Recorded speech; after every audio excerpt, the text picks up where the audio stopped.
This is the VOA Special English Economics Report. President Obama turned his attention to financial reform after his victory in March on health care. On April 14th, he met with congressional leaders from both parties at the White House.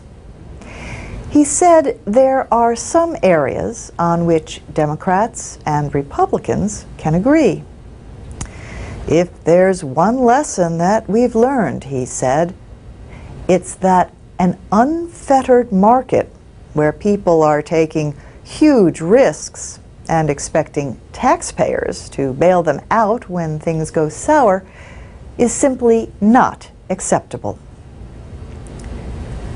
Treasury Secretary Tim Geithner wrote in the Washington Post that the deep financial crisis is close to the end.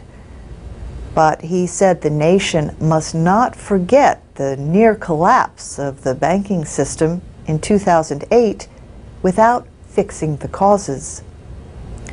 He told the American Society of News Editors in Washington that no one is arguing against new financial protections. The debate now, he said, involves how to design a system that lets big financial companies fail without harming the economy. In December, the House of Representatives passed the Wall Street Reform and Consumer Protection Act. That bill would create a new Consumer Financial Protection Agency. It would also increase investor protections and let shareholders vote on the pay of top company officials. And it would create a group to identify and regulate companies that are so big their failure could threaten the economy. Republicans opposed the bill. That was also true in March, when the Senate Banking Committee approved its own version. That bill would not create an independent consumer agency, but instead a new office at the Federal Reserve, the central bank. Senate Minority Leader Mitch McConnell of Kentucky said the bill would make future bailouts more likely, not less likely.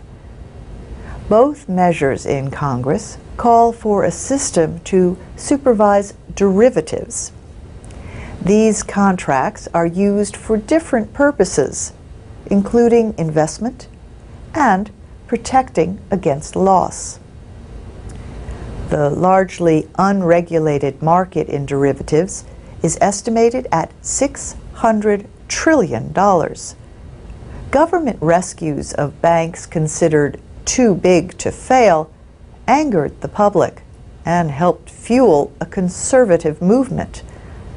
The Tea Party also opposes the new health care law and argues for lower taxes and less government.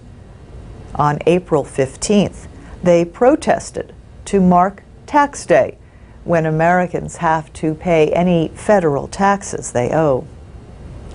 And that's the VOA Special English Economics Report.